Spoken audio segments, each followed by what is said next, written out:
creo que vamos a esperar de tener todos para hacer las devoluciones. Sí, Que no cuando va a ser- tenemos todo, entramos y empezamos a corregir.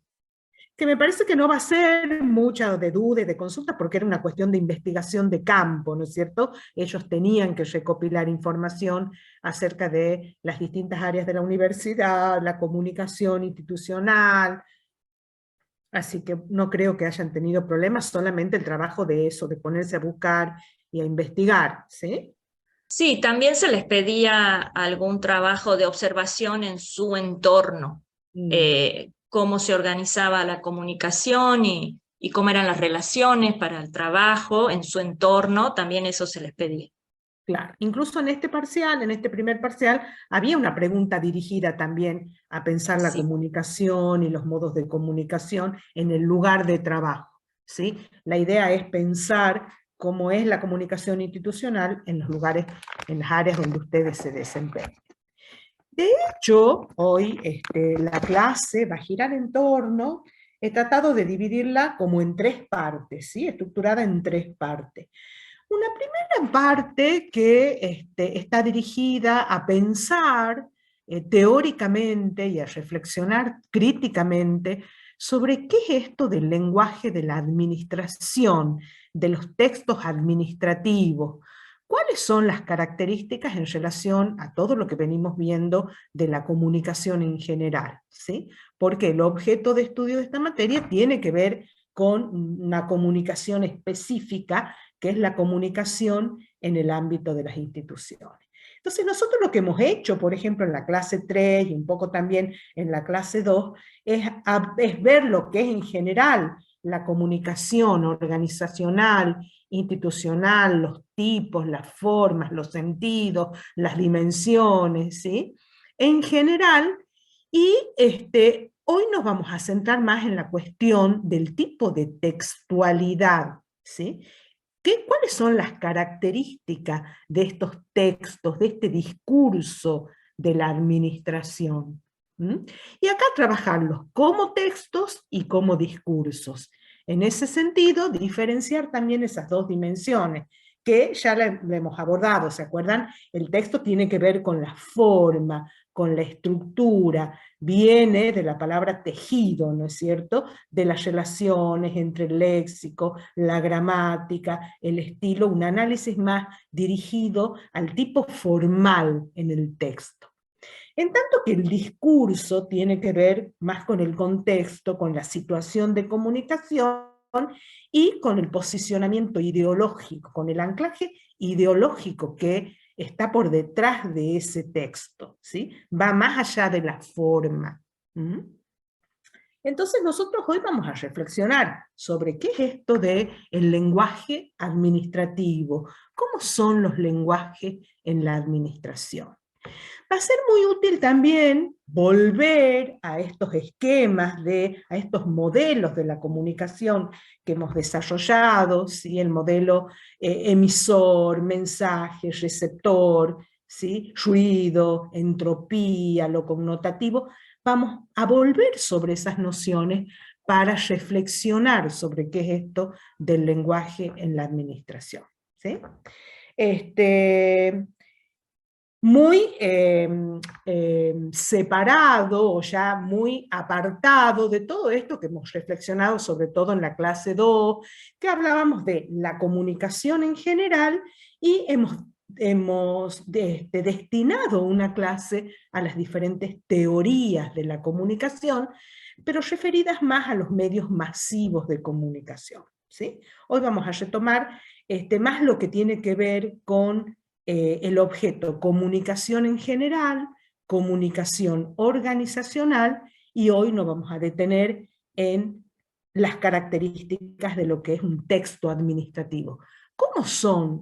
¿Cómo se caracteriza esta tipología textual que englobaría lo que son las resoluciones, los dictámenes, el memorándum, los tipos de nota, ¿sí? Y ustedes en cada repartición con qué tipología textual trabajan también. Y también pensar que no solamente está dirigida para los públicos internos, sino también para los públicos externos en algunos casos. Pienso, por ejemplo, en una resolución rectoral que repercute, ¿sí?, en el público externo y que tiene sus consecuencias, también ahí se analizan otros tipos de receptores. Entonces les decía, estructurar la clase en base a un primer eje que tiene que ver con cómo es esta comunicación, cómo es el emisor de este tipo de comunicación, de este circuito comunicativo, ¿sí? ¿Cuáles son las características del emisor, del receptor? ¿Qué los diferencia de una comunicación informal, cotidiana, oral, del ámbito, digamos, de la comunicación rutinaria, ¿sí?, cotidiana? Entonces vamos a analizar todos los aspectos de lo que es el lenguaje en la administración, y ahí nos hemos basado fundamentalmente en un texto de un autor, un lingüista, ¿sí?, que analiza estos componentes y estas características desde el punto de vista formal, ¿sí?, estructural de este tipo de textos, pero también desde el punto de vista cultural, ¿sí? ¿Qué hay acá de memoria colectiva, de códigos culturales en juego que nos hacen competentes o incompetentes para interpretar estos textos? Ahí es muy interesante. El texto en realidad, les digo sinceramente, es como muy esquemático, muy aburrido, ¿sí?, muy teórico, pero es interesante ahí porque abre las posibilidades para que nosotros analicemos también críticamente qué es este lenguaje. De hecho, hay toda una zona crítica, ¿sí?, teórica, en relación a la opacidad de este tipo de textos, ¿sí?, si realmente son entendibles o accesibles para los receptores en general. Entonces, como primer punto, vamos a ir señalando las características y reflexionando. Y en este primer eje, analizando las características léxicas, gramaticales, sintácticas, de estilo y pragmáticas, ¿sí?, las situaciones en las que se desarrolla. Es un primer momento. En un segundo momento, y esto ha sido, confesamos, Selva, una instancia de debate y de discusión interna, porque, bueno, a ver, esta materia se ha dictado en otros años, pero este año pensamos, y ahí coincidimos con las profesoras de la materia, en que era ineludible incorporar un tema muy controvertido, ¿sí?, que es el tema del lenguaje inclusivo en el ámbito del lenguaje de la administración en general, ¿sí?, y de las universidades en particular. Y al interior de las universidades en particular, ¿qué pasa con la incorporación del lenguaje inclusivo en el ámbito administrativo y en el ámbito académico, ¿sí? Así que también hemos preparado algo que más que nada tiene que ver, como es un debate y una discusión como muy actuales que se está desarrollando y que hay instituciones universitarias que las están adoptando, otras que no, hay muchas resistencias, hay militancia, entonces nos ha parecido fructífero plantearlo así, como un debate, ¿sí?, los argumentos en contra y los argumentos a favor de por qué sí o por qué no incluir esta posibilidad del lenguaje inclusivo en el ámbito de la universidad y en el ámbito administrativo de la universidad, ¿sí? Ahí les adjunté un artículo que me parecía muy completo y que trabaja también cuáles son los organismos de Estado que ya están trabajando, ¿sí?, con la posibilidad de abrir el lenguaje a este tipo de lenguaje no sexista, ¿sí?, mucho más deconstruido en relación al lenguaje que se utiliza, y también los argumentos en contra. Este primer texto que vamos a trabajar, que de hecho que tiene que ver con el lenguaje administrativo, vamos a ver que no solo es muy conservador en su posición, sino también que hace una lectura del lenguaje administrativo como un lenguaje muy anquilosado y muy resistente a todo lo que es el cambio. Incluso cuando lo describe, habla de eso, ¿no? Que es un lenguaje muy homogéneo, muy estable en el tiempo, y que se resiste al cambio, a la incorporación, a la innovación de otro tipo de palabras. Es como que ha creado un lenguaje propio que se sostiene en el tiempo, que es muy estable. Entonces, en este ámbito, la posibilidad y la discusión de la incorporación del lenguaje inclusivo es como que mucho más, más problemática, ¿no? Porque, por ejemplo, hay una diferencia entre lo que es incluir el lenguaje inclusivo en los trabajos académicos, por ejemplo, o en las charlas, o en las conferencias. En los últimos congresos que yo he ido, ya todos los trabajos han incorporado el lenguaje inclusivo. Pero en el lenguaje de la administración hay muchísima más resistencia, ¿sí? Entonces, como primer punto, el lenguaje de la administración. Como segundo punto, vamos a reflexionar sobre estos posicionamientos, esta disputa en torno a la viabilidad de la incorporación del lenguaje inclusivo en el ámbito del lenguaje de la administración, y vamos a abrir, ¿sí?, vamos a presentar lo que es el decreto 333 del año 85, que es un decreto que normativiza lo que son los documentos en la administración pública, ¿sí? La universidad entraría ahí. Entonces hay también una suerte de normativa oficial para seguir. Las modificatorias, las últimas modificatorias de ese decreto son del año 17, y tienen que ver más que nada con las nuevas posibilidades que abre la virtualidad para la documentación en la administración. Pero hay un silencio en relación a esto del lenguaje inclusivo. No hay todavía, eso es muy importante y ya lo vamos a repetir, no hay una normativa, no hay una ley, no hay algo que esté definido en relación al uso o no uso del lenguaje inclusivo. Lo que existe son recomendaciones, guías, aportes, consejos, para evitar el lenguaje sexista, binario, excluyente en relación a las nuevas identidades sexogenéricas, pero no hay algo rígido, ¿sí?, ni un mandato. No lo hay.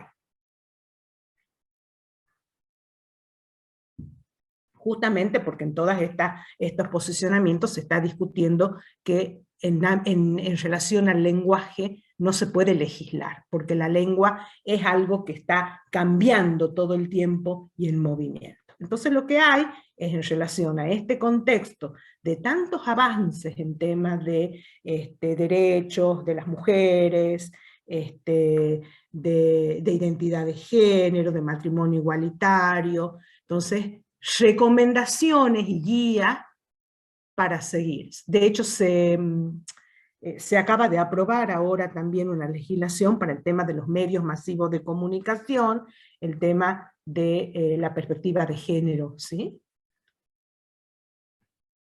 Y como les decía, en un tercer momento, presentar este decreto, ver cuál es el contexto, eso es muy importante, cuál es el contexto en el que se decreta esta normativa para la elaboración y la tramitación, el circuito de los textos de la administración, y cuáles son los principales tipos textuales. Dejarlos abiertos para concluir ya la clase que viene con cada uno de esos textos, para que ustedes, porque es también importante, ¿no es cierto? Y el curso también está dirigido a eso, a que ustedes adquieran las herramientas necesarias para ser receptores competentes, que sepan decodificar el lenguaje de la administración, Ese es otro problema que se plantea en el primer texto que vamos a analizar. ¿Hasta qué punto es un texto que es accesible a todos? ¿Sí? Pero ustedes son o van a ser o pretenden ser empleados de la administración y van a manejar el lenguaje de la administración en el ámbito de sus respectivos trabajos, entonces tienen que ser personas que puedan decodificar esos textos, ¿sí? Y confeccionarlos en muchos casos también. Eso va a ser la clase, o sea, les he presentado más o menos el esquema. ¿Alguna duda en relación a esto? ¿Alguna pregunta? Si no, ya nos introducimos en el tema. Sí, Juan. No, como usted decía, no hay, ¿no es cierto?, una ley todavía, ¿no es cierto?, pero sí rige una normativa, que es una resolución ministerial, para el otorgamiento de los títulos, ¿no es cierto? Porque primero, históricamente siempre se han otorgado los títulos, decía, el título de licenciado o el título de médico, ¿no es cierto? El título de abogado. Después creo que en el año, a fines de los 90 o en el 2000, ya se incorporó, ¿no es cierto?, el género con relación al título, porque el título, ¿no es cierto?, lo consideraban género masculino. Y era Claro. en relaciones al beneficiario, ¿no es cierto? Se otorgó el título de abogada, ¿no es cierto? Entonces el título de médica, ¿no es cierto? Ya se incorporaron, ¿no es cierto? Licenciada. Y creo que recién el año pasado ha sido que por primera vez en la UNT, ¿no es cierto?, se otorgó un título de licenciada, ¿no es cierto?, ya con el lenguaje inclusivo. Pero está la normativa esa para el otorgamiento de títulos únicamente. Muy bien el aporte tuyo y gracias por este señalamiento, porque esto está muy, muy apegado a la ley de identidad de género, ¿sí? Donde hay que respetar la identidad de género, el género autopercibido. A lo que yo me refiero es que no hay una normativa general que tenga que ver con la producción de textos, ¿sí? Como una resolución, un dictamen, una nota, algunos lo incorporan. Pero en el otorgamiento de títulos sí, por supuesto, porque también tiene que ver incluso con un nuevo documento, ¿sí? Bien, muy bien, Juan, gracias. ¿Algún otro aporte, reflexión? Ya vamos a debatir esto. Profe, sí, Sí. con respecto a los títulos, yo me dedico a hacer eso, esa es mi función, entre otras. Y bueno, Vos trabajás en títulos. parte títulos, no en títulos, sino en la Escuela Sarmiento en la parte de títulos, alumnos. Bien. Y confecciono diplomas y títulos. Y bueno, según pedido de una alumna egresada, hace bastante, cambio de género, entonces solicita el cambio de título para que salga con su nombre actual. ¿Sí? Claro. Entonces no hubo problemas, se realizó el trámite. ¿Para qué? Para que él no tenga problemas cuando tenga su título universitario, que salgan todos con el mismo nombre y no le estén cuestionando ese tema. Directamente sale con su nombre, ya cambió el acta de nacimiento y su DNI. Claro. Claro. Entonces ahí, más allá de la normativa que señala Juan, acá en el caso de las escuelas, del ámbito preuniversitario, hay que hacer un trámite previo, ¿sí? Un poco probando el cambio de identidad también en relación al documento anterior. ¿Mm? O sea, no es como automático, sino que hay que hacer el trámite previo. Claro, el acta de nacimiento tiene que estar, o sea, como el DNI tiene que estar como el acta de nacimiento y Claro. hacer todo ese cambio, pero con un acta de nacimiento, si no, no Claro. se puede. Bien. Claro, lo que pasa es que uno se rige del acta de nacimiento para poner los datos de los alumnos cuando egresan.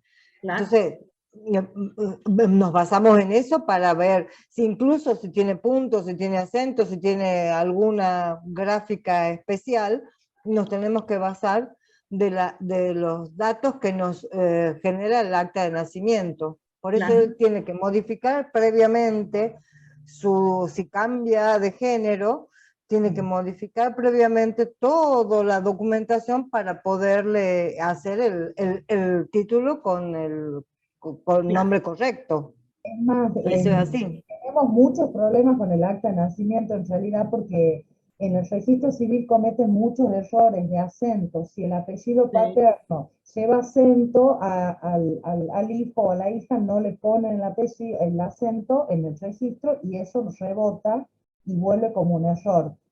O hay también cambios que se adosan en el apellido materno, entonces hay que cambiar Sí, todo. sí sé de casos que ha demorado un montón. De hecho, nosotros tenemos un caso muy cercano de una persona que, muy grande, ya muy mayor, ya con el título universitario, ha pedido ser adoptada, ¿sí?, por otra persona que no es el padre, o sea, cambiar el apellido. Y también, todo es como cambiar toda una historia, ¿sí?, toda una documentación. Y realmente se le complica bastante cada trámite porque hay lugares donde todavía está registrada con el apellido del padre biológico. Así que bueno, no es una cuestión de género, pero tiene que ver con toda esta cuestión de cambio de identidad también, ¿sí? Bueno, ya vamos a hablar de este tema. Entonces hablamos con el tema del lenguaje de la administración. Cuando hablamos del lenguaje de la administración, hacemos referencia a dos conceptos generales que tienen que ver con el lenguaje, ¿sí?, y con la administración pública. ¿Cómo se proyectan esas dos nociones sobre un mismo ámbito en un momento determinado? Por administración pública, la Real Academia Española la define como un organismo aparte, ¿sí? La administración pública, que tiene a su cargo la gestión de servicios y la ejecución de las leyes. Son como las dos dimensiones que tiene a su cargo la administración pública en general. La gestión de los servicios y la ejecución de las leyes. Y que tiene sus propias características según en el ámbito en el cual se desarrolle. Por otro lado, esa administración pública se va a expresar a través de textos que varían en su forma, en su estructura, en lo lexical, en lo gramatical, en el estilo, de acuerdo a las diferentes reparticiones o lugares en que se producen y se reciben.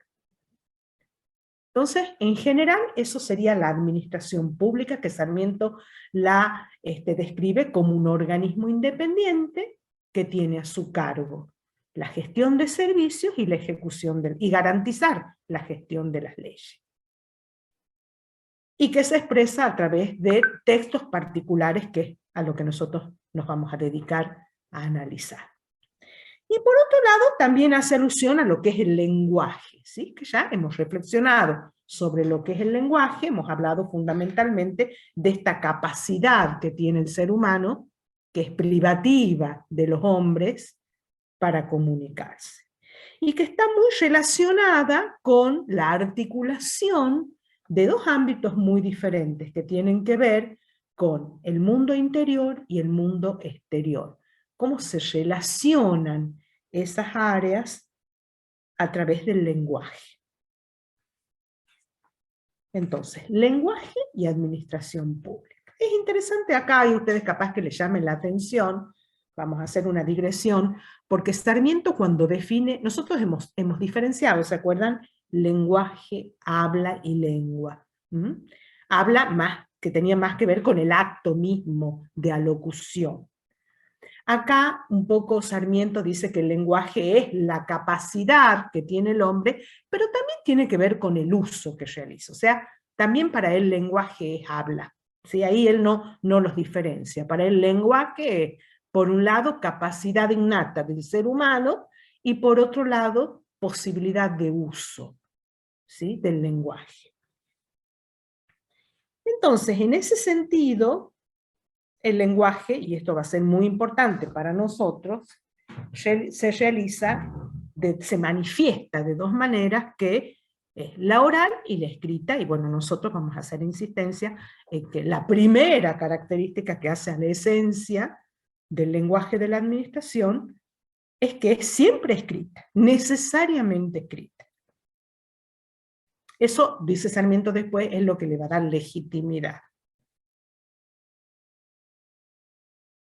Entonces, en ese sentido, el lenguaje administrativo sería el uso idiomático, ¿sí?, particular, que para la gestión de servicios y la ejecución de las leyes, que son los dos ámbitos que hemos señalado, que eran el objeto de la administración pública, la burocracia del Estado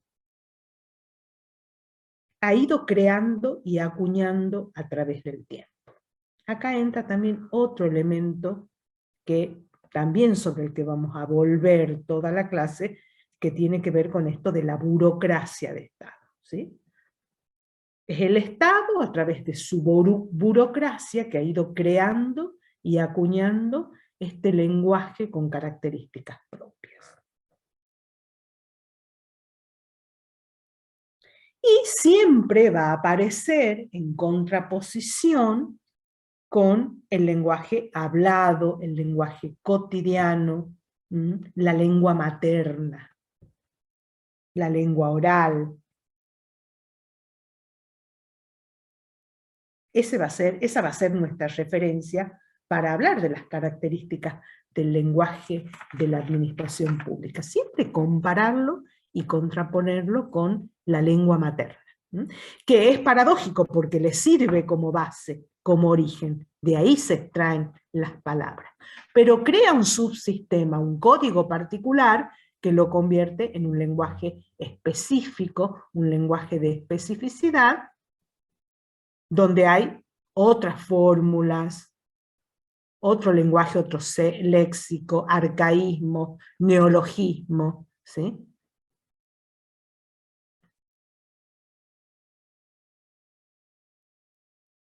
Y se vuelve siempre a esto de que, a compararlo también con lo que ha sido, yo no sé si se acuerdan que hemos hablado de la lengua española, del origen de la lengua española, como en su momento, sobre todo en el siglo XV, o Baja Edad Media, a partir del siglo XIV, XV, cómo se va desprendiendo del latín, ¿sí? Y cómo los que eran dialectos, en esos momentos, que se practicaban en distintas zonas, ¿no es cierto?, inconexas, se van a ir instalando poco a poco en la lengua oral, hablada, convirtiéndose ya, cuando emergen los estados nacionales en el siglo XVI aproximadamente, se convierten en lenguas nacionales. Entonces, todo un proceso en el cual ese desgastamiento primero de los dialectos, o lo que se ha llamado las lenguas romances, se van a convertir en lenguas oficiales, en lenguas nacionales, y la lengua española es un caso paradigmático.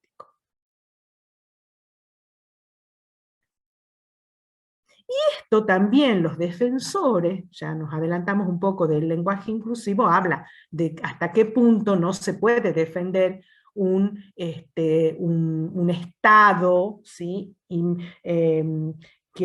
eterno de la lengua, cuando en realidad la lengua que defiende la Real Academia Española es justamente una lengua derivada de otra lengua como es el latín, ¿sí? O sea, hay una evolución del lenguaje. No es inalterable. Ahora bien, entonces, siempre para analizar las características del lenguaje de la administración, trabajar esa tensión entre la escritura y la oralidad, y hablar del lenguaje de la administración como necesariamente un lenguaje de tipo escrito, ¿sí?, que en su momento ha sido manuscrito, después impreso, y que ahora se abre la posibilidad de la escritura digital. Ahora bien, hemos hablado de discursos también, y que vamos a abordar el lenguaje de la administración como lenguaje y como discurso. Y en ese sentido tenemos que tener en cuenta 3 aspectos para abordar las características del lenguaje de la administración. ¿Cuál es la materia? ¿Sí? ¿A qué se dirige? ¿A qué objeto está tratado? ¿O a qué actividad? ¿Mm? ¿Qué actividad está implicada en ese mensaje de la administración? ¿Qué medios son utilizados para la transmisión? Puede ser la oralidad, el papel va a ser el caso tradicional del lenguaje de la administración, que por supuesto hoy está cambiando, y también tener en cuenta el tipo de relación. Esto va a ser clave, el tipo de relación entre el emisor y el receptor. Si es formal, si es informal, y si es neutro. Entonces, repito, la diferencia, ¿sí? El eje de este texto gira alrededor de la diferencia entre lo que es el acto de comunicación entre hablantes normales y entre la administración y los ciudadanos. ¿Mm? Es otro tipo de relación comunicativa que tiene sus propias características. Una primera diferencia estaría dada en que el acto lingüístico de la comunicación implican siempre y necesariamente, y ya lo hemos visto, ¿no es cierto?, la figura del emisor o hablante o del receptor y oyente. Y en estos actos lingüísticos de la comunicación, emisor y receptor tienen la misma jerarquía, ¿sí? En la comunicación cotidiana siempre están presentes, comparten una misma situación comunicativa. Y acá viene la primera gran diferencia marcada por Sarmiento en relación al lenguaje de la administración, en el cual el emisor nunca está presente. Ese anonimato, dice Sarmiento, es una característica clave del lenguaje de la administración. Nunca se lo ve o se disfraza de imparcialidad. Se comunica, se notifica, ¿sí? El impersonal. Se dictamina, se aconseja, se resuelve, o esa persona del emisor se convierte en un plural, ¿sí? Le comunicamos, nos complace en comunicar, o en una tercera persona, por ejemplo, esta delegación del gobierno, esta dependencia, resuelven, comunican.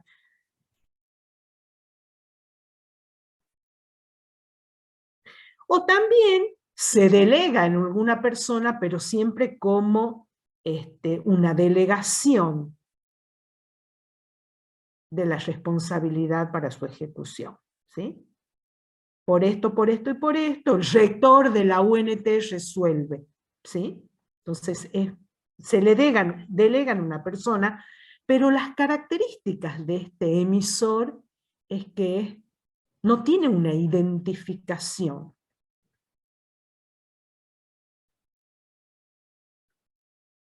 Descansa, dice Sarmiento, sobre el anonimato de la ley.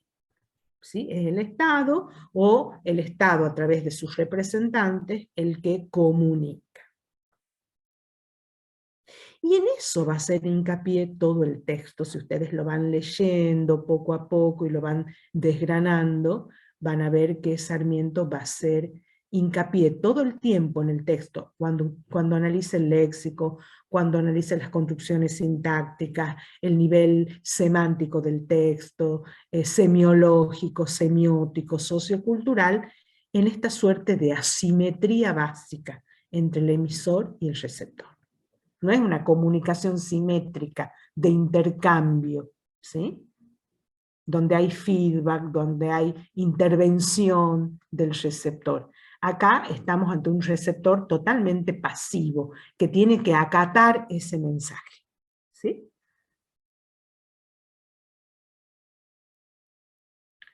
Si bien la lengua de la administración hace inevitable este contacto con el ciudadano, ¿sí? Este lenguaje es la comunicación entre la administración y el ciudadano común. Ese receptor no puede preguntar, no puede dialogar, solamente acatar, escuchar, comprender y actuar, pero de una forma silenciosa.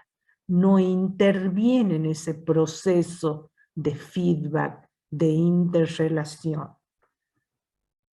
Entonces el receptor de los textos y del lenguaje de la administración es un receptor básicamente pasivo. Es pasivo y sin embargo se ignora ese código o no comprende ese código. Ese hecho no lo exime de culpa, o sea, tiene que acatar.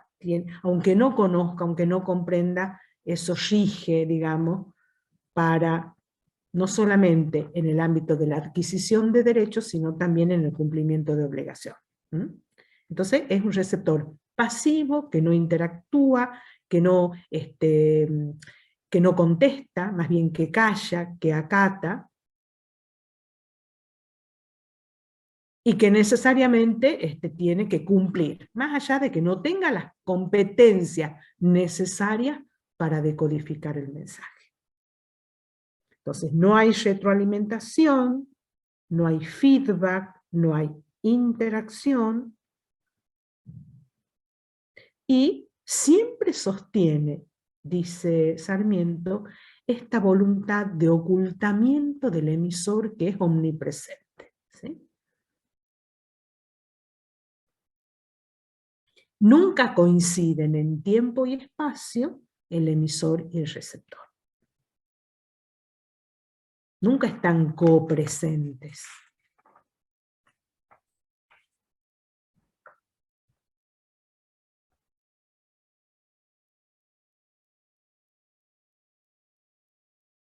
El canal, dice Sarmiento, él habla mientras que el lenguaje oral, el canal son las ondas sonoras o las ondas hertzianas en el caso de la radio y la televisión. Él habla del papel y nosotros, por supuesto, tenemos que hablar ya hoy de otro tipo de soportes que tienen que ver con la digitalización, ¿sí? Entonces no hay en este tipo de comunicación, que es el lenguaje de la administración, no hay acompañamiento de tipo prosódico, ¿sí? Sonoros, de lenguaje textual. No hay un contexto compartido, nos llegan esos textos de una forma unidireccional, vertical,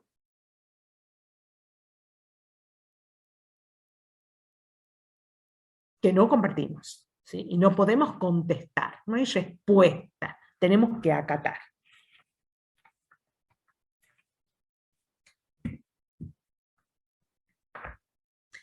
Otra característica en relación al orden gramatical tiene que ver que es un lenguaje rígido, regulado,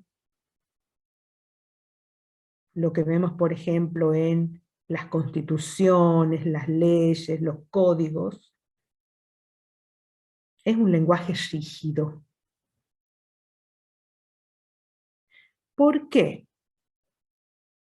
Porque el objetivo, ¿sí? La finalidad de este tipo de lenguaje es la plena objetividad, la plena eficacia comunicativa. Y acá ya vamos a hablar de esto, de toda la discusión en torno a lo que es el lenguaje de la administración. Hay muchos críticos, ¿no? Por ejemplo, María Elena de Miguel tiene un artículo incluso que se llama La opacidad del lenguaje de la administración, y dice en realidad, en las bases de este lenguaje, es que es un lenguaje que está dirigido a toda la ciudadanía, que tiene que ser objetivo, que tiene que ser claro, pero se convierte en un conjunto de fórmulas imbricadas que son oscuras para un receptor corriente, y son lo menos democrático que hay.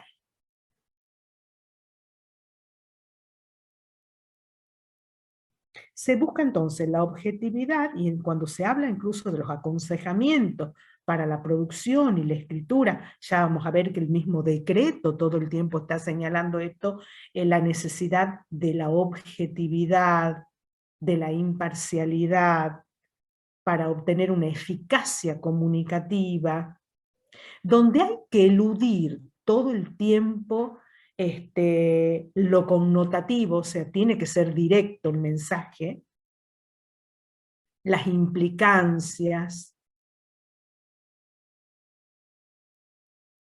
lo polisémico, o sea, no puede dar lugar a una doble interpretación. Tiene que ser claro, objetivo, directo, preciso. ¿Por qué? Porque es un lenguaje especial, es un código especial. Es un lenguaje que entraría dentro de los lenguajes llamados lenguajes de especialidad.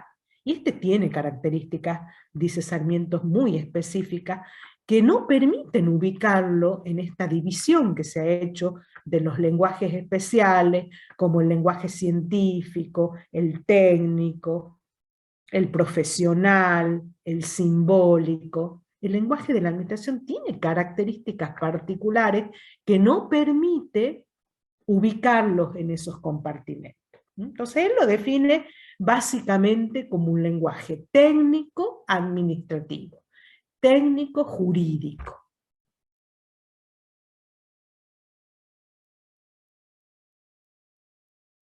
Y como un código elaborado, ¿sí? Este es un concepto de un lingüista muy clave para la teoría de la lingüística, que es Bernstein, que habla de códigos elaborados, que tienen su base en la lengua materna, en la lengua común, en la lengua general, que son compatibles con esa lengua, que necesitamos conocer esa lengua para decodificar este tipo de discursos secundarios o de especialidad, pero que construyen otro circuito ajeno a la lengua común, a la lengua materna. Y una diferencia muy importante que tiene que ver con estos lenguajes secundarios, ¿sí? Mijail Bastin, que es un estudioso de la semiología del lenguaje, va a hablar de discurso secundario en relación a lo que es el discurso primario o del uso de la lengua cotidiana.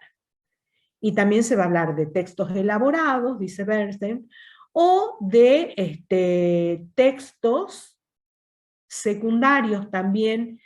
Lodman, otro semiótico, habla de estructuras secundarias en base a la lengua común, que sería una estructura o un núcleo primario. Y estos lenguajes, dice Sarmiento, no se los incorporan en nuestra vida común, social, cultural, desde el nacimiento, como es la lengua materna, sino que poco a poco hacemos un conocimiento de tipo consciente, se aprenden, ¿sí?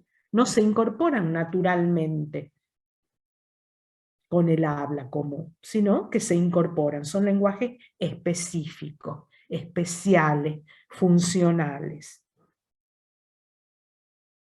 que se imponen de alguna manera, y sobre todo el lenguaje de la administración, ¿sí? Entonces es un subcódigo, es un sistema aparte que tiene como base la lengua materna, pero que tiene características propias.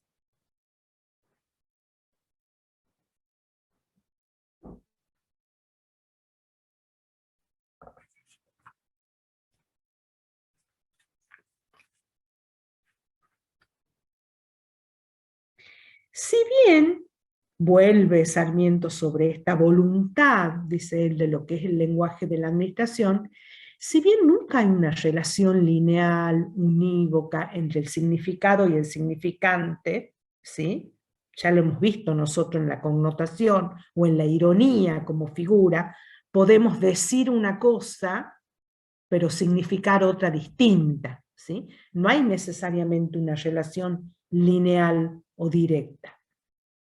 Pero el lenguaje de la administración, de base jurídica,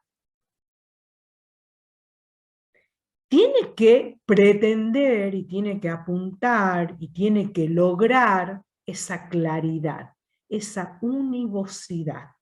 No tiene que abrir la posibilidad de diferentes interpretaciones. Entonces, ¿se acuerdan cuando hablábamos de ruidos como la entropía, ¿sí? Del desorden en la comunicación o de lo connotativo, como, con la posibilidad de extraer otros significados del mensaje? Bueno, eso está excluido en el lenguaje de la administración como posibilidad.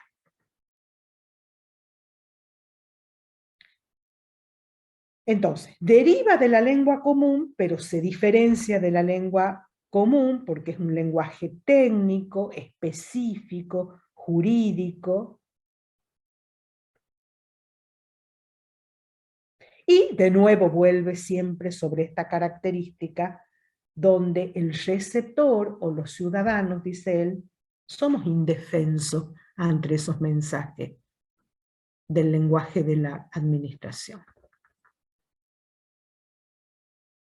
Somos desiguales. Ese circuito comunicativo que establece el lenguaje de la comunicación es asimétrico. No intervenimos en la discusión.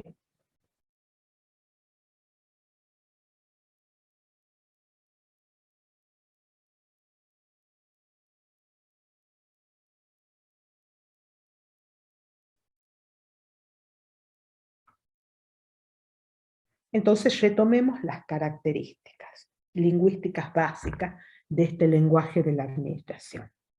Es un lenguaje específico, especial, jurídico, administrativo. Es una variedad de la lengua materna, de la lengua general, pero es una variedad funcional que rige en un ámbito determinado, que es la administración, y que tiene una norma lingüística peculiar.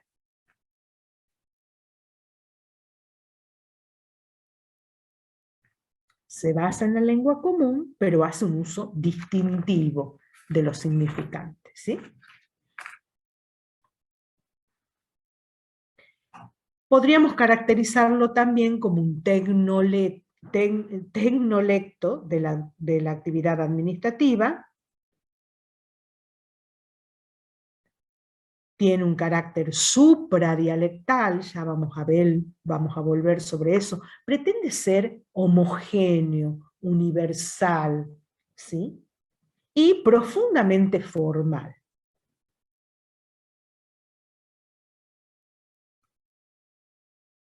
Hay una pérdida del control de la comunicación, del control verbal por parte del receptor, que no tiene otra opción que adoptar una actitud pasiva frente a un mensaje que no puede controlar y que no necesariamente entiende. Hemos dicho, esa incomprensión, esa falta de competencia, no lo libera de la obligación de cumplir.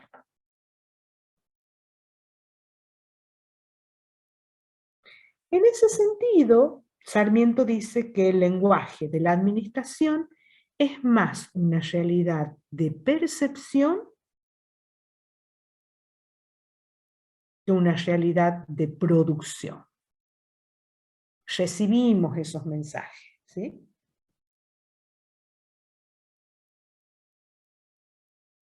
Y de alguna manera, en esa comunicación sí somos como ciudadanos copartícipes de ese acto comunicativo, pero nunca somos productores.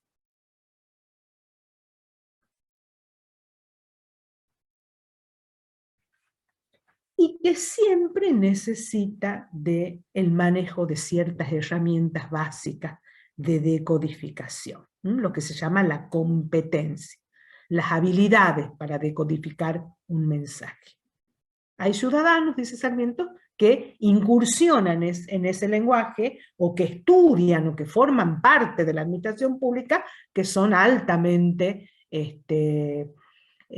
competitivos, ¿sí? Y que decodifican fácilmente y que interpretan esos mensajes, y hay ciudadanos que no tienen acceso, que necesitan incluso de recursos exteriores para reinterpretar, para decodificar esos mensajes.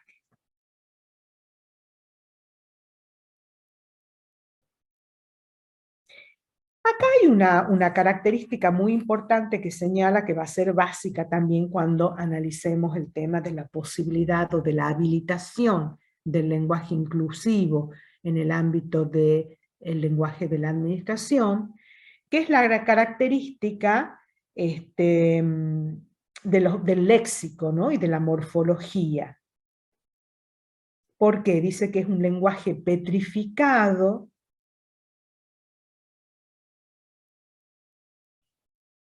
que elabora una suerte de protocolos, de conjunto de protocolos y de rituales que son muy resistentes a la modificación. Se pretenden unívocos, uniformales, inalterables en el tiempo. No hay diacronía, o sea, cambio en el tiempo, y tampoco hay posibilidad de transformaciones en el lenguaje en la distopía, o sea, en las en los distintos lugares geográficos o espacios. Entonces, en ese sentido, es un lenguaje rígido.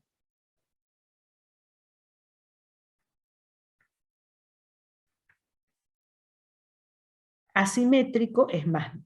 En realidad, dice Sarmiento, no, sería mejor hablar de un circuito de información más que de comunicación.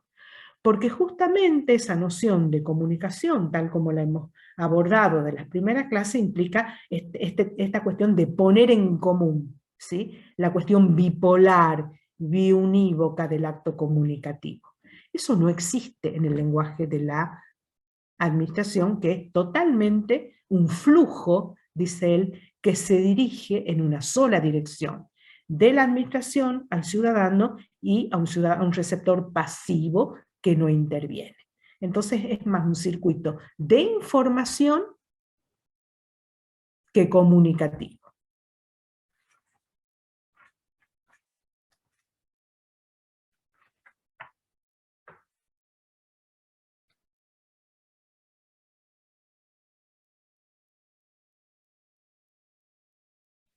Y es muy importante también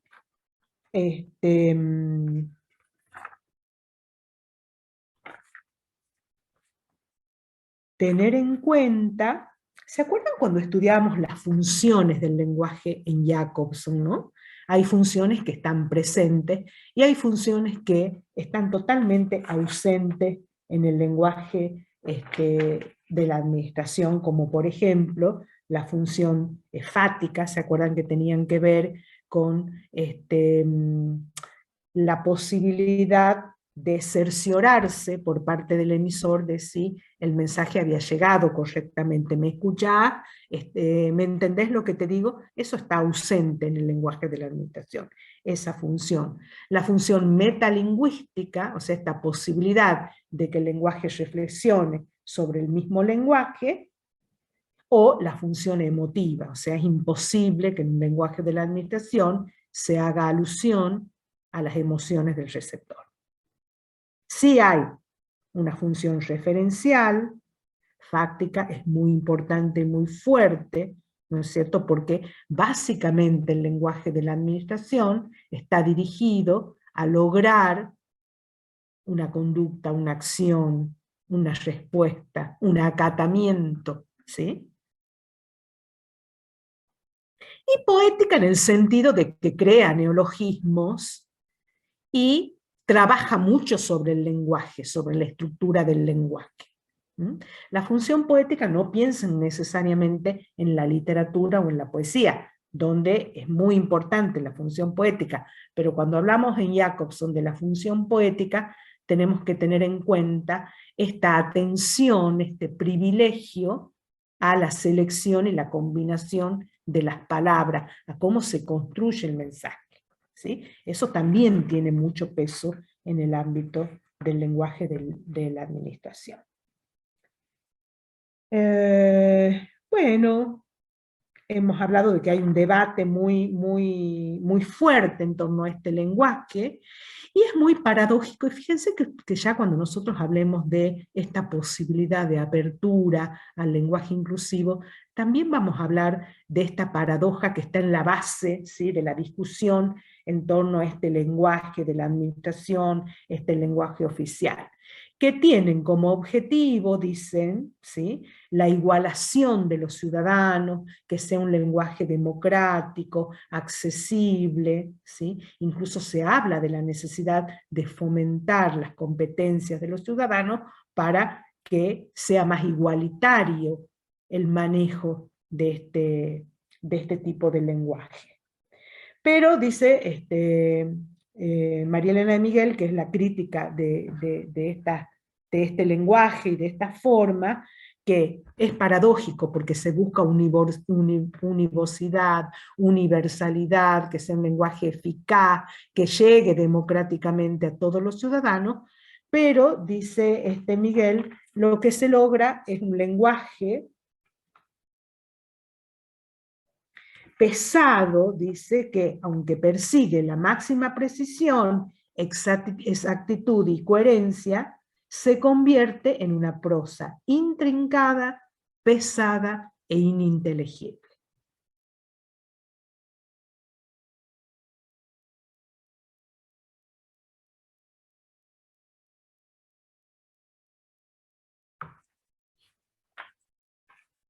Entonces también vamos a ver que cuando se discuta la apertura, la posibilidad de apertura a otras formas de comunicación no sexista, más inclusiva, en relación a las nuevas identidades de género, fíjense que los argumentos, cuando los analicemos, los argumentos van a estar dirigidos fundamentalmente a atacar lo que es el lenguaje inclusivo como un lenguaje que es minoritario, que no tiene que ver con la mayoría, que está dirigido a minorías y que es funcional también desde lo ideológico y desde lo cultural y social a sectores reducidos de la sociedad, que no es democrático, que no es igualador.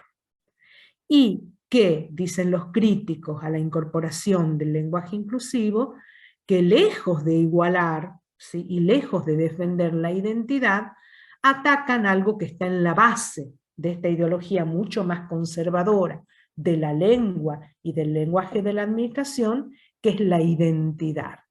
Porque ellos no hablan de identidad de género, sino de la necesidad de sostener a través de la lengua una identidad nacional, como sentido de pertenencia a una comunidad de iguales. Entonces ellos dicen, este lenguaje inclusivo vendría a atentar contra esa posibilidad igualadora de la lengua, identitaria, ¿sí?, de pertenencia a una comunidad cultural.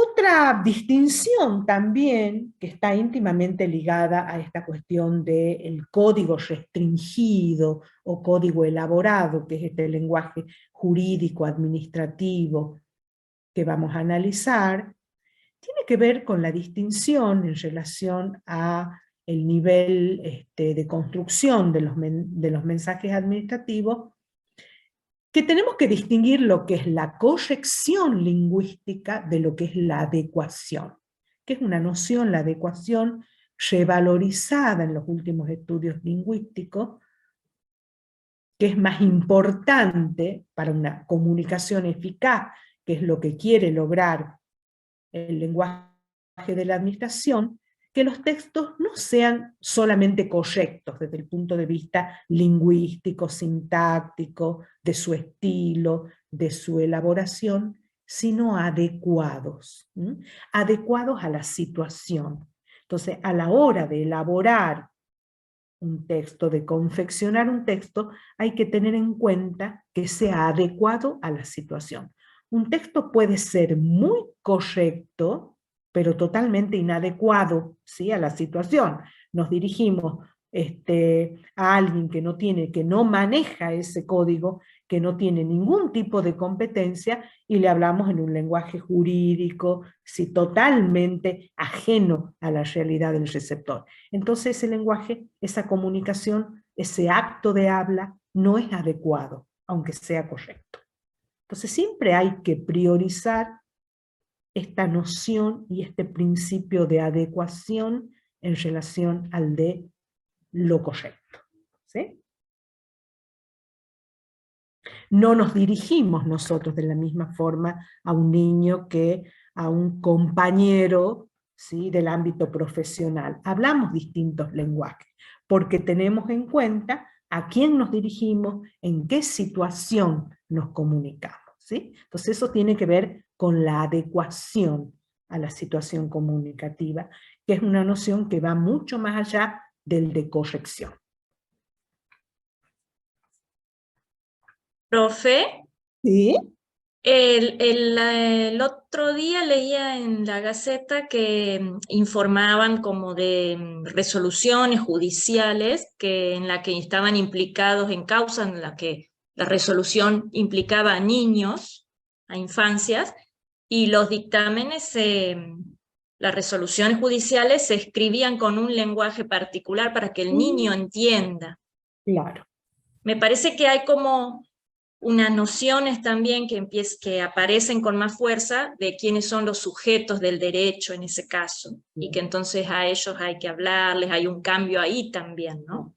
Claro. Y tiene que ver con esto que les decía recién, o sea, las visiones más conservadoras, de hecho este texto de Sarmiento, cuando ustedes los lean, es muy conservador, o sea, defiende este lenguaje particular, específico del lenguaje de la administración, como igualador, ¿sí?, como democrático, como un lenguaje unívoco, que hay que aprender para que todos los ciudadanos puedan defender sus derechos, cumplir sus obligaciones. Es muy, muy conservador, y estas visiones también conservadoras en contra de la posibilidad del uso inclusivo en el ámbito del lenguaje de la administración se fundamentan en eso. O sea, que no es un lenguaje igualador, democrático, sino que está atendiendo a intereses de minoría, y que solamente lo manejan minorías.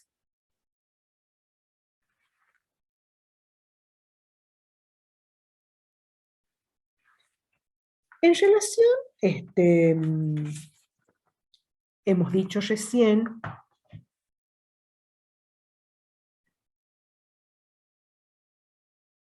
el lenguaje, entonces, para cerrar un poco ese primer eje, definir el lenguaje de la administración básicamente como un lenguaje jurídico específico, ¿sí?, especializado, funcional, un código elaborado, secundario en relación a la lengua materna, cotidiana, que se sirve de su significante, pero que elabora otro tipo de código, que tiene que ser exacto, unívoco, objetivo, que tiene que evitar distintas interpretaciones o la pluralidad de interpretaciones, no tiene que dar lugar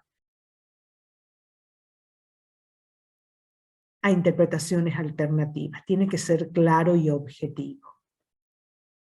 La característica más marcada de este lenguaje, sin embargo, que apunta a que sea un lenguaje abierto, democrático, accesible, es la asimetría, la distancia abismal entre el emisor y el receptor. Un receptor pasivo, que no interviene, que no puede responder, que no puede producir nada, que solamente tiene que acatar y cumplir. Que la ignorancia o la falta de competencias en relación al manejo de ese código no justifica de ninguna manera el no cumplimiento de las obligaciones. Entonces ese sería como una característica que diferencia incluso el lenguaje de la administración de otros lenguajes específicos.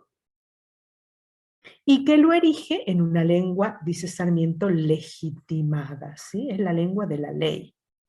Por eso dice, por eso no hay emisor, porque es la ley la que habla, que es totalmente impersonal, a través del Estado o de sus representantes.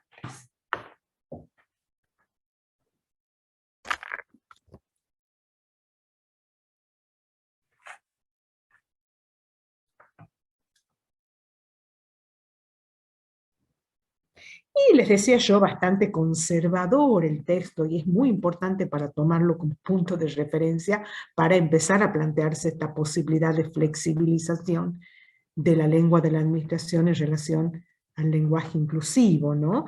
Habla de un patrimonio nacional, de la lengua como patrimonio nacional que garantiza la soberanía, la unidad, la igualdad entre los hablantes.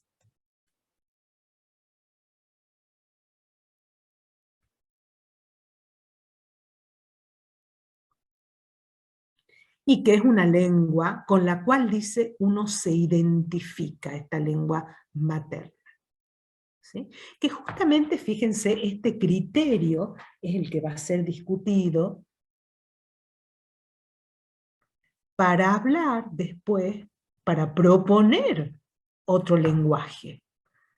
Hay una teórica de género que es clave para la discusión de esta cuestión de las identidades genéricas, que es Judith Butler, que dice justamente lo contrario, dice, ¿cómo no innovar? Porque la primera forma de pertenencia, de sentido de pertenencia, de ver de la constitución del sujeto a partir de la mirada del otro, tiene que ver con cómo se me nombra, ¿sí? Entonces, si yo no existo como contemplado como sujeto con una identidad específica, entonces aparezco fuera del sistema, discriminado, excluido, ¿sí? No formo parte de la lengua, de esa identidad cultural, entonces no existo como sujeto.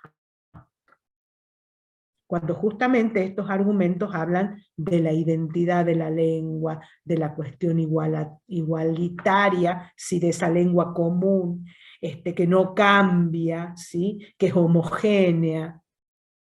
Y defienden, por supuesto, el género masculino como un género que ellos dicen incluye a todos. En tanto que estas propuestas de un lenguaje alternativo, un lenguaje inclusivo, no sexista, lo que hace justamente es diferenciar, establecer diferencias, brechas, grietas entre los ciudadanos. Esos son los argumentos a los que se apela desde la resistencia a abrir la posibilidad del lenguaje inclusivo.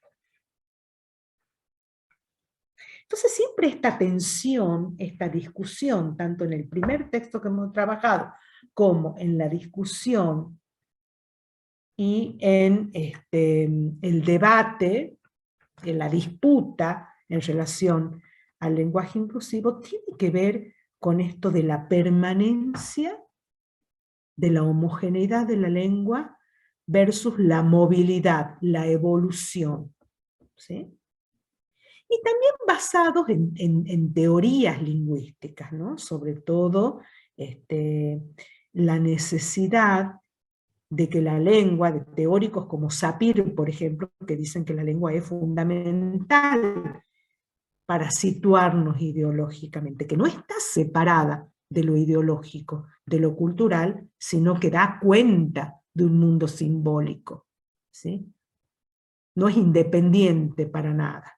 Y de ahí todos los estudios que tienen que ver con una amplia área de la lingüística, que es la glotopolítica, ¿sí? Que está pensando todo el tiempo en la dimensión ideológica del lenguaje, no como un instrumento para transmitir información, para comunicarse, sino para situarse políticamente. Y la necesidad, desde estas teorías feministas sobre todo, de intervenir en el estado de la lengua, para que la lengua también dé cuenta de las profundas transformaciones que se están realizando en el ámbito de la sociedad, de la cultura. ¿Sí? Pero las posturas más conservadoras hablan de ese estado de la lengua, de conservar esa identidad, ese patrimonio nacional, ese sentido de pertenencia como garantía de igualdad para todos. Ese es el contraargumento, digamos.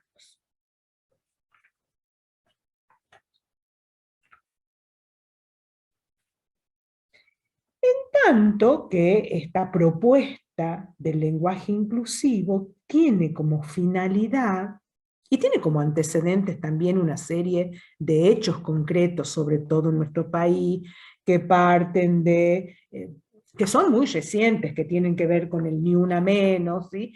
Toda una necesidad de cambiar el lenguaje también como una forma de evitar las violencias de género. El ni una menos en el 2015, todas las discusiones en relación a la lucha por la legalización y la despenalización del aborto, que ya tienen estas discusiones y estas nuevas legislaciones, ya tienen como objetivo el cuestionamiento a prácticas hegemónicas, ¿sí? Y están dirigidas sobre todo a situarse en una posición contrahegemónica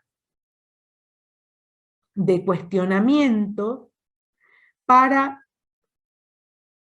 cuestionar, para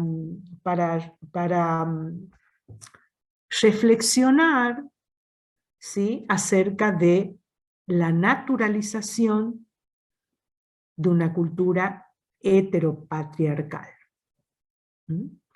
Y como objetivo fundamental garantizar derechos, ¿sí? No solamente a las mujeres, sino también a las nuevas identidades y a las autopercepciones.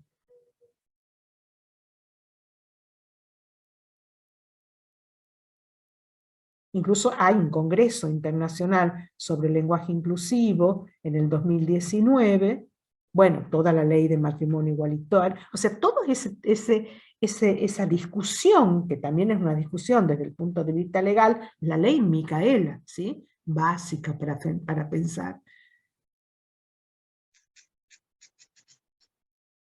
Repito, no hay unas resistencias también desde estos posicionamientos pro lenguaje inclusivo, de instaurar una norma, una obligación, una prescripción del uso de la lengua.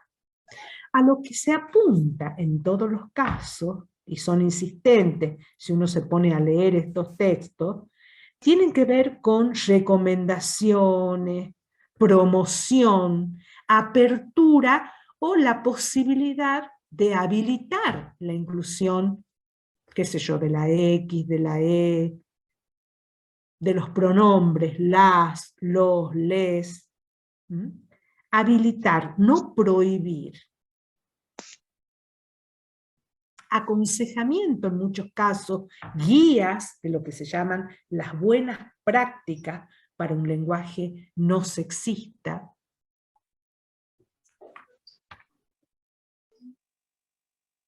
Igualitario, no binario.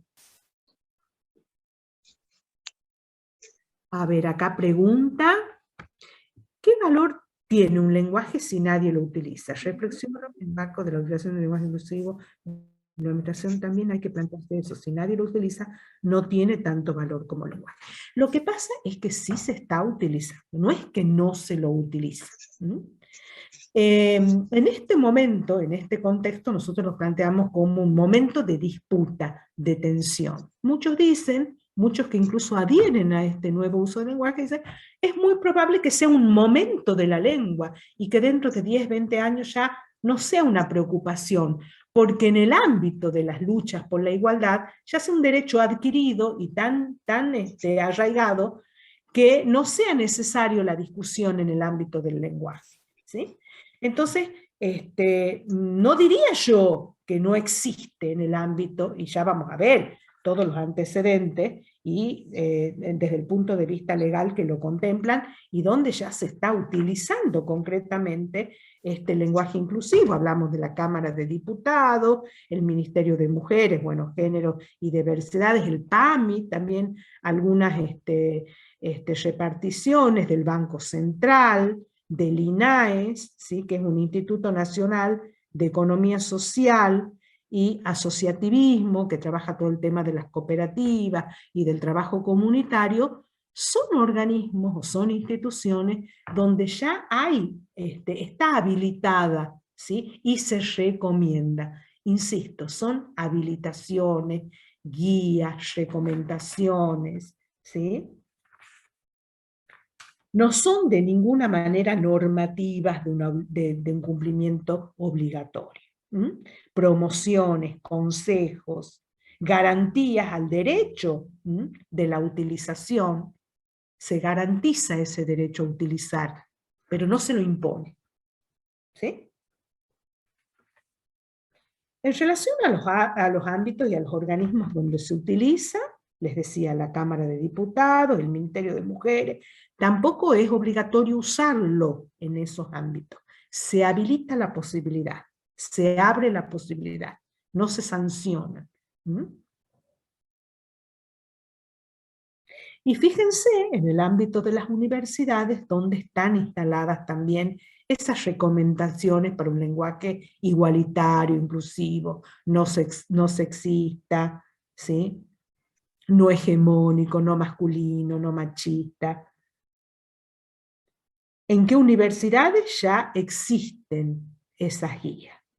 En la Universidad de Rosario, en general, en la Facultad de Psicología de Rosario también, en la Facultad de Humanidades y Ciencias Sociales de la Patagónica, de la Patagonia, en la de Ciencias Sociales de la UBA, en la Facultad de Humanidades, Artes y Ciencias Sociales de Entre Ríos, en Córdoba, ¿sí? Está habilitada. ¿Qué quiere decir esto? Que no está sancionado el uso del lenguaje inclusivo, que circulan esos textos. No necesariamente que están todos obligados en ese ámbito a utilizar ese lenguaje. No. La Universidad de Cuyo, la Facultad de Ciencias Políticas, Sociales y Educativas, la Universidad de Mar del Plata, la Universidad de la UBA, ¿sí? La Facultad de Filosofía y Letras de la UBA, la Universidad Nacional del Centro, la Universidad Nacional de La Pampa, de San Luis, de Entre Ríos. O sea, son muchas las universidades que ya tienen una guía de un uso y una recomendación para evitar un uso sexista del lenguaje. Eso es una recomendación, ¿sí? Un aconsejamiento. Y también ustedes van a ver en el artículo cómo se detiene en cada uno de esos textos o de esas recomendaciones. También a veces se sugiere el uso de los distintos artículos como las, los, les. Algunos no recomiendan, por ejemplo, por cuestiones de tipografía, ¿sí? O de los programas instalados en el sistema digital de esos organismos y de esas administraciones, donde, por ejemplo, no se puede escribir con el arroba, ¿sí? Entonces, en algunos no se recomienda eso, y se recomienda la E o el uso de distintos artículos. Entonces, es importante, se lo utiliza, pero no está reconocido.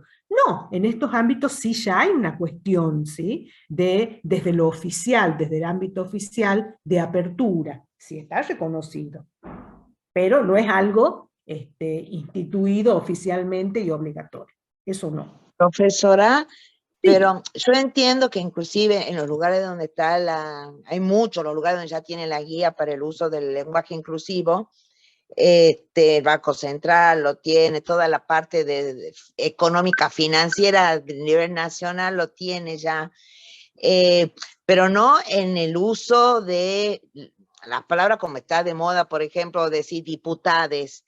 Evitar el decir, por ejemplo, en vez de decir los trabajadores, decir el personal, digamos, que sea más genérico, no darle la masculinidad porque sos trabajador, digamos. Claro. O en vez de decir los alumnos, el alumnado, los niños, la infancia.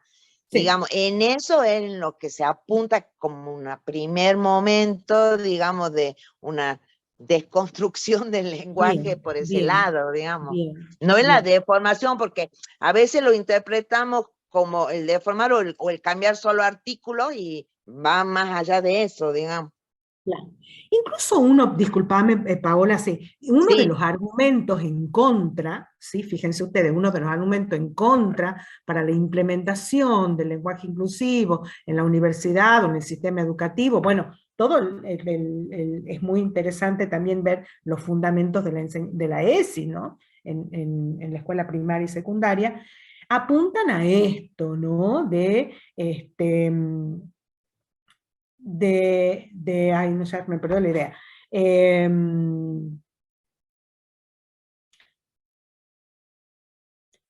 Esta idea de la deformación o del desvío del lenguaje, como que eso es un peligro, digamos, ¿sí? Y eso atentaría. Y el tema también de la dificultad, ese es uno de los argumentos muy fuertes, sobre todo en el ámbito educativo, cómo atentaría contra la lectoescritura, contra la enseñanza, ¿sí? De la comprensión, porque los enredaría más a los alumnos, ¿sí? Eso, y los terminaría excluyendo del sistema educativo. Entonces, como decía Paola acá, también una suerte de recomendación de buenos usos, ¿sí? Para sobre todo evitar un lenguaje sexista, heteronormativo, heteropatriarcal, ¿sí? Y que de alguna manera, sobre todo en cuestiones de estilo, evite esas formulaciones sexistas, ¿sí? Y que de alguna manera invisibilicen otras identidades que existen, ¿sí? Que necesitan también sentirse parte de.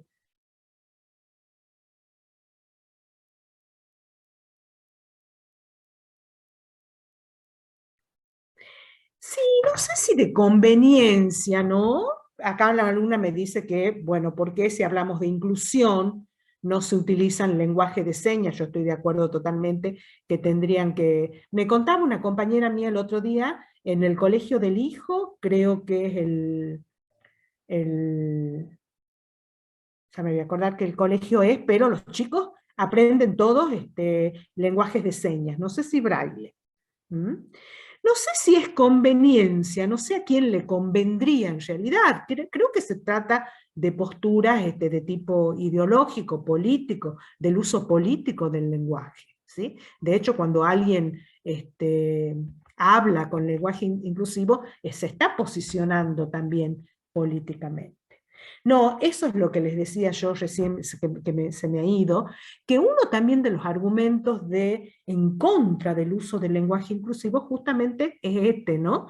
De que la igualdad, la inclusión no tienen que ver con el uso del lenguaje, que eso es algo que está por fuera, o sea que hay que empezar por otras formas de lucha más concretas en el ámbito social y en el ámbito cultural. En cambio, desde la lingüística, sobre todo posturas extremas, como lo de Sapir, es que el lenguaje es ideología y que es una herramienta de lucha y un ámbito también de disputa cultural y simbólica clave, que es justamente por la cual hay que empezar. Entonces ahí también hay una tensión en relación a si esto, por un lado, es suficiente, es importante para la lucha por la inclusión, pero también sí es algo que es, porque también se habla de esto, ¿no? De que puede ser algo pasajero. Bueno, Beatriz Arlo, que es una intelectual, es un paradigma de la discusión sobre el lenguaje en nuestro país y demás, ella habla que se trata de una moda, ¿sí? Que es pasajera, que puede ser importante para tomar conciencia en algunos momentos, pero que es algo que no va a permanecer. ¿Sí? Justamente defendiendo a partir del mismo argumento de los defensores de la inclusión del lenguaje inclusivo, valga la redundancia, que es que la lengua es evolutiva, que es cambiante, ¿sí? Y que tiene que acompañar los cambios sociales. Y Sarlo dice, sí, es verdad, la lengua cambia todo el tiempo, es un organismo viviente que se va adaptando a distintas relaciones, a distintas realidades, y esto puede ser un fenómeno pasajero y local, porque no es mundial. Se da en muchos países, pero no en todos.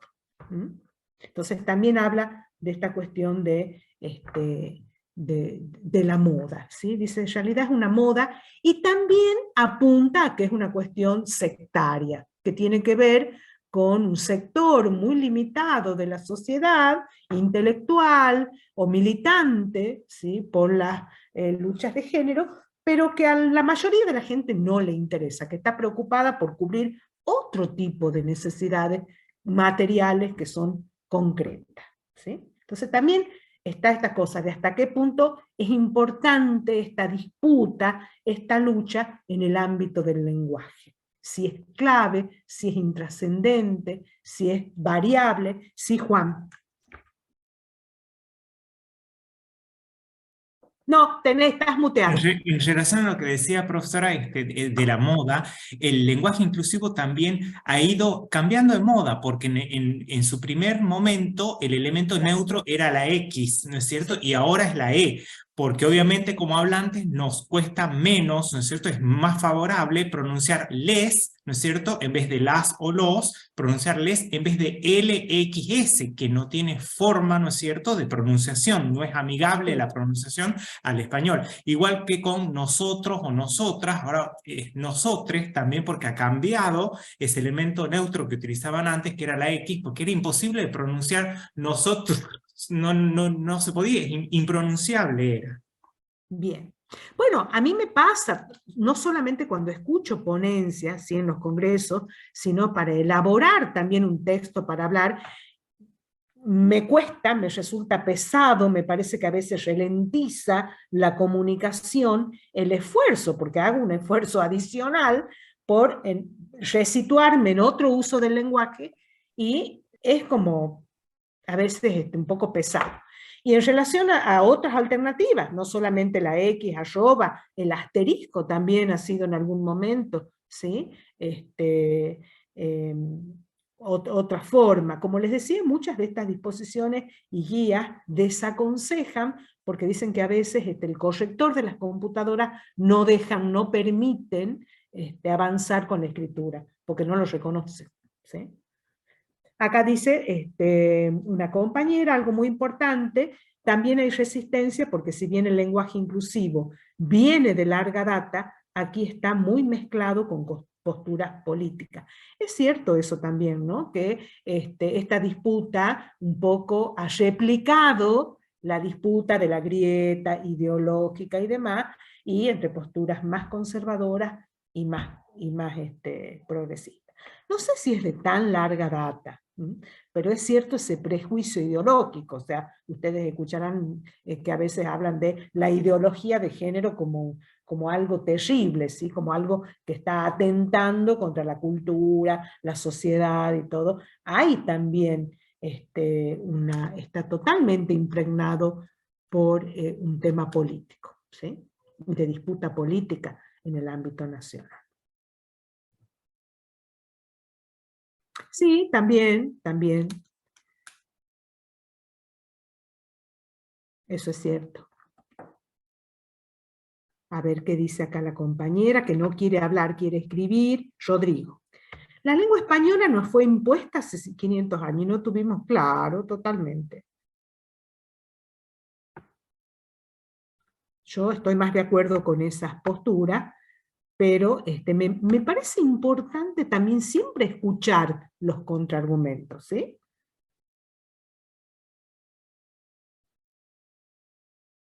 Sí, totalmente. Tenemos que hacer prácticas diarias de inclusión que pasan también por el lenguaje, dice Rodrigo, y también es. El tema, esta discusión también que es bien profunda en el ámbito de la lingüística, ¿no? Porque algunos extremistas hablan de que el lenguaje determina la visión del mundo. Y otros dicen, no, el lenguaje es un instrumento más que puede influir en la cultura y demás, pero no determina de una forma absoluta. Y ese es un argumento muy fuerte de la reacción contra el uso del lenguaje inclusivo, que es algo que es superficial, que no cambia de hecho las políticas por la igualdad. ¿Sí? Bueno, es interesante, ahí están enumerados en el texto ese que les digo, y también son interesantes las posturas, bueno, de instituciones, dirigidas sobre todo a la conservación de la lengua, con esta idea de la lengua como patrimonio nacional. Acá el compañero dice, nos han impuesto la lengua hace 500 años, y hay que tener en cuenta eso también, y que en algún momento la lengua que se manejaban, primero era el latín, después eran derivaciones del latín, después eran dialectos, y por una cuestión política, para ver hasta qué punto la lengua está asignada por la cuestión política, toda la política de unidad nacional en España ha tenido que ver con la normativización de la lengua y la unidad nacional. ¿Sí? Se instituye la lengua como patrimonio nacional y se inscribe por mandato de los reyes católicos la gramática. ¿Sí? Antonio de Nebrija escribe una gramática de la lengua española, que es un instrumento político de unificación, con la clara intención a nivel nacional de España de excluir las diferencias, como los judíos, como los árabes, ¿sí? Y también a nivel más allá de lo nacional, todo el momento del descubrimiento y la conquista de América, que tienen como herramienta política y de dominación la imposición de una lengua y desterrar las lenguas aborígenes. O sea, que la lengua es política y es un instrumento político, creo que eso es indiscutible, ¿sí? Pero también me parece atendible el argumento, ¿sí?, de que no es suficiente, de que es una herramienta importante, pero que no es suficiente. Eso es claro, creo yo.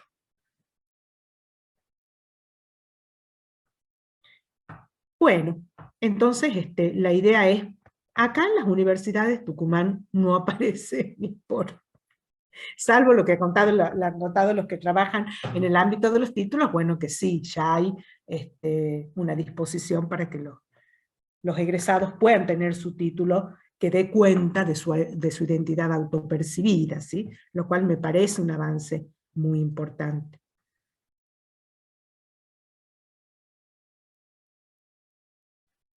Bueno, el otro tema con el cual vamos a cerrar, fíjense ustedes hasta qué punto es político también, porque para analizar el decreto 333 del año 85, en los fundamentos que normativiza, ¿sí?, no solamente la elaboración, el diseño, el lenguaje de los textos de la administración pública nacional, en nuestro país, ya estamos hablando de nuestro país concretamente, el diligenciamiento también, los circuitos administrativos, está situado en un momento clave, que es el momento de la reconstrucción democrática. Y en los fundamentos también del artículo se habla de esto, ¿no? De un poco derogar los artículos anteriores, que han sido normas dictadas por un gobierno de facto, ¿sí?, como las del 78 y las del 81, y redactar este nuevo decreto que garantiza una normativa constitucional, republicana y profundamente democrática. Entonces, eso está en los fundamentos del texto. Situarse, ¿sí?, políticamente en este decreto como un instrumento democratizador, constitucional y republicano. Y en uno de los considerandos también habla de que no solamente la normativa anterior pertenece a un gobierno de facto, está elaborada por un gobierno de facto, habla de la necesidad también de reconsiderar el estilo de ese lenguaje y de garantizar, y eso me ha llamado la atención, la austeridad, que tiene que ser un mandato y una condición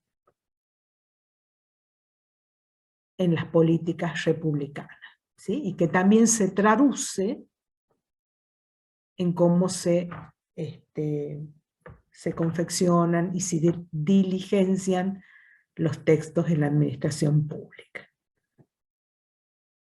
Entonces también ahí vemos si en otro momento, que yo creo que en algún momento también va a haber algún decreto o alguna norma mucho más generalizada, mucho más allá de las instituciones que poco a poco van incorporando las recomendaciones de un lenguaje inclusivo, esta revisión, que de hecho ya se ha hecho la revisión de este decreto 333 en el año 17, ¿sí? El decreto 336 del 17 incorpora y modifica muchos de esos artículos, porque fíjense ustedes, el del 85 no contempla para nada la cuestión, por ejemplo, de lo que es un expediente electrónico, ¿sí? O sea, la incorporación de todas las posibilidades que abre la digitalización de los textos. Estas modificatorias se dan en el decreto 336, que es del año 17. Y ahí, de alguna manera, está clasificando, presentando cuál es la tipología textual, cuáles son los géneros textuales del ámbito de la administración. Y de ese cuerpo, de ese corpus de textos, nosotros vamos a recortar los que son utilizados o los que circulan en el ámbito de la universidad particularmente, ¿sí? Si bien vamos a analizar lo que es un decreto, pero nos interesan textos mucho más corrientes que circulan, que son las resoluciones, los mensajes, las notas, los memorándums, las providencias, ¿sí? Las resoluciones, los dictámenes, ¿sí? Vamos a trabajar concretamente en las formas, en las estructuras de esa tipología textual. Y en tanto tipologías textuales, en tanto género, lo vamos a abordar desde dos puntos de vista. Lo que tiene que ver con la forma, o sea, con la estructura, y el contenido, ¿sí? Ahí vamos a analizar las figuras del emisor, del receptor, los circuitos administrativos que tiene que cumplir necesariamente cada uno de estos documentos, ¿sí? Que bueno, que va a ser la clase como un poquito más tediosa, digo yo, porque vamos a ver cómo se escriben, cuáles son, digamos, cuál es la normativa, cuáles son las fórmulas.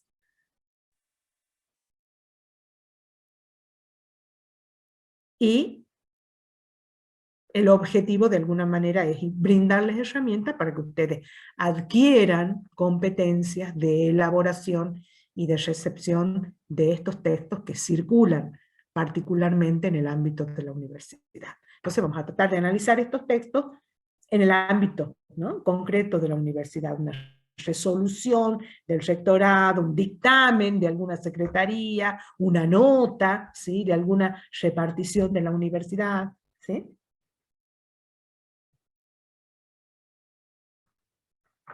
Bueno, no vamos a avanzar mucho más. ¿Alguna duda, algo que quieran aportar, algo con lo que quieran discutir, que no estén de acuerdo, que quieran revisar, que repitamos alguna noción? Mañana los espero en consulta, ¿no? Profesora. Sí, sí, Mariana. Sí, Mariana, cuando... sos prima, hoy pensábamos, ¿sos prima de la otra Mariana? Que se llama Somos igual. primos, sí. Nos llamamos igual. Un año más grande exactamente, pero sí, somos primos. Divino. Sí, En referencia cuando usted da las características, digamos, que da Sarmiento, usted habla de que digamos, el receptor es pasivo, no tiene como acción.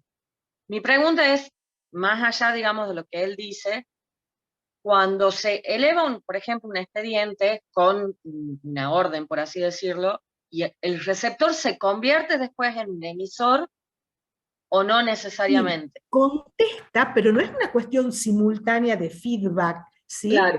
Interacción, como hay en una comunicación del uso de la lengua oral cotidiana, ¿sí? En el momento. Claro. Sí, y después nosotros sí, nos convertimos, respondemos, ¿sí? Pero la orden, el mandato, ¿sí? De una resolución o de un informe y demás, sigue siendo asimétrico. Nosotros después podemos responder, refutar y oponernos, digamos, a esa norma, por supuesto.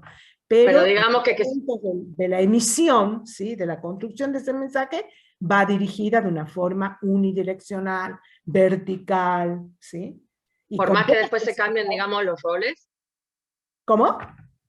Como No, que se porque cambian nosotros, los roles. por ejemplo, en relación a la administración, en relación a una secretaría, en relación al rectorado, o sea, hay una asimetría. Hay una asimetría, ¿sí? Ahora sí, la autoridad puede responder favorablemente a nuestro planteo también. Claro, pero hay alguien del cual emana la decisión y la norma, ¿sí? Y hay otro que la acata o la reclama, pero es siempre una relación asimétrica. Es decir, o sea, el que emite la orden no puede tomar la otra función, digamos, cuando el otro responde. No sé si me explico. Sí, de hecho nosotros confeccionamos, por ejemplo, un reclamo, ¿sí? O el caso paradigmático que es la impugnación de un concurso, ¿sí? Claro. Nosotros estamos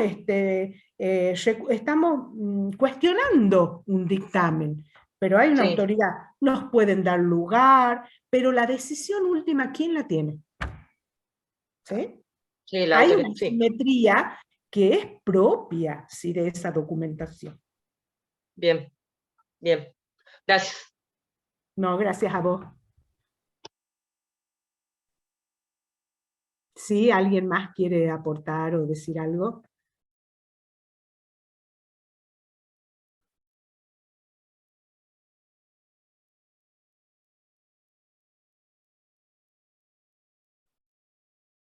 Sigamos discutiendo, ¿sí? Cuando lean los apuntes, cuando escuchemos de nuevo la clase.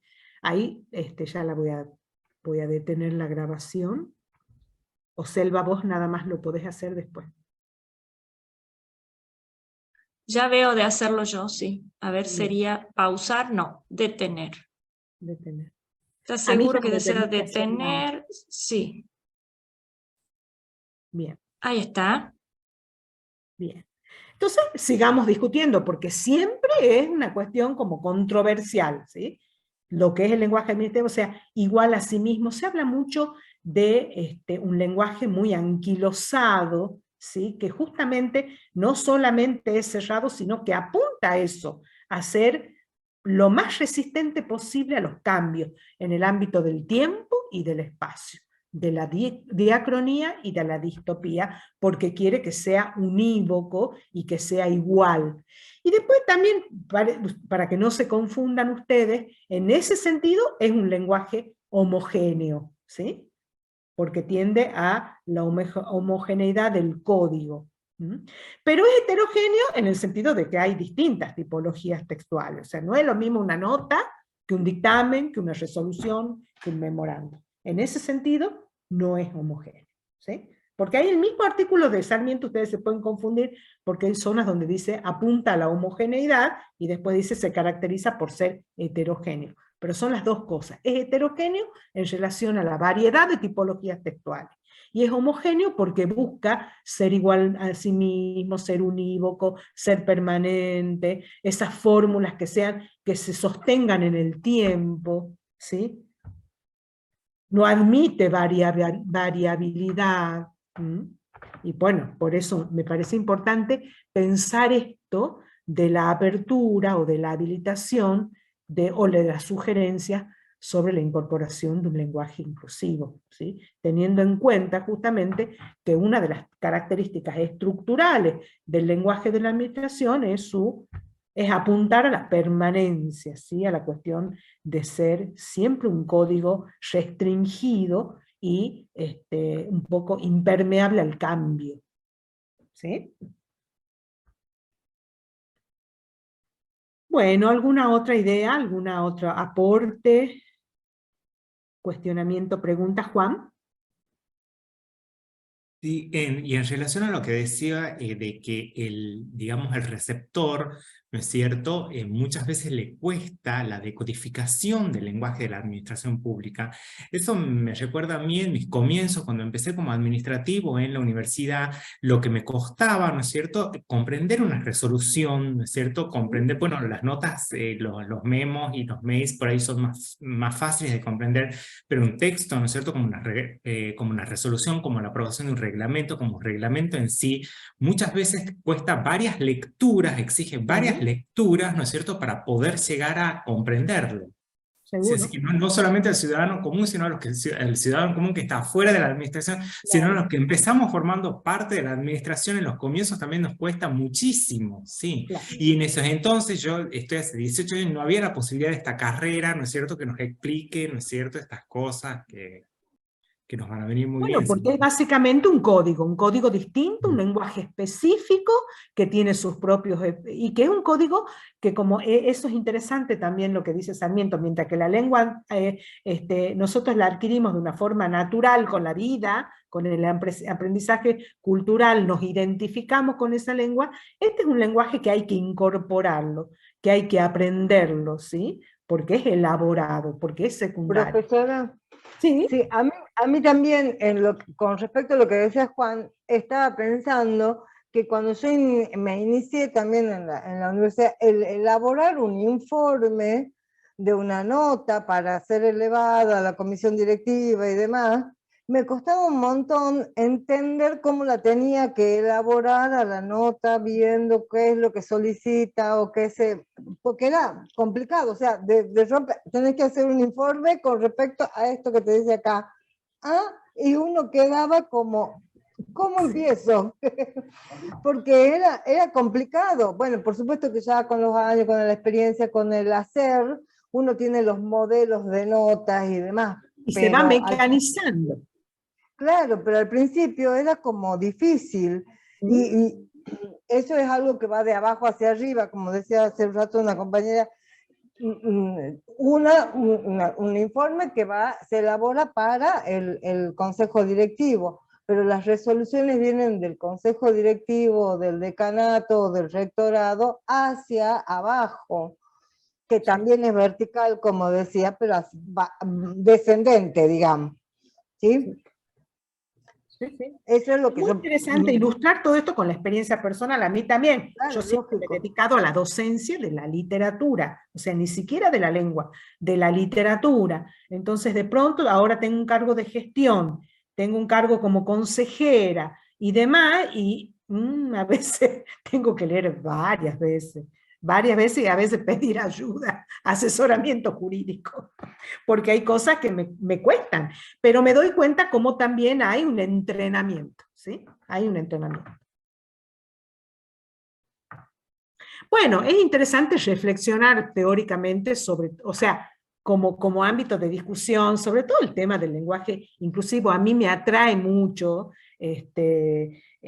porque bueno, me parece que es algo que hay que conocer, y que hay que situarse políticamente, lo cual a veces también es muy difícil, pero también tener en cuenta de que esta es una carrera que tiene como objetivo la formación, ¿no es cierto? Entonces también la idea de brindarles herramientas para cuáles son las normativas para la redacción de una nota, cuáles son las fórmulas de cortesía, cómo son los márgenes, ¿sí? Cómo es la estructura, a quién va dirigida, dónde va la fecha, o sea, un instructivo mínimo de herramientas para la elaboración y la diligencia también de todos esos trámites. de todos esos textos, de esas comunicaciones. Bueno, si no hay nada más, mañana nos vemos. A mí me toca la consulta de mañana a las 12, creo que tienen hasta las 12 legislación, y los agarro yo, los que no estén muy cansados, o tengan alguna duda del parcial, si les ha ido mal, para que respondamos correctamente las preguntas, ¿sí? O sobre el trabajo práctico. A las 12 voy a estar acá, ¿sí? Y los que recuperan, nos vemos el viernes, ya cara a cara. Gracias, profesora. No, gracias a Gracias, ustedes. profesora, hasta luego. Buenas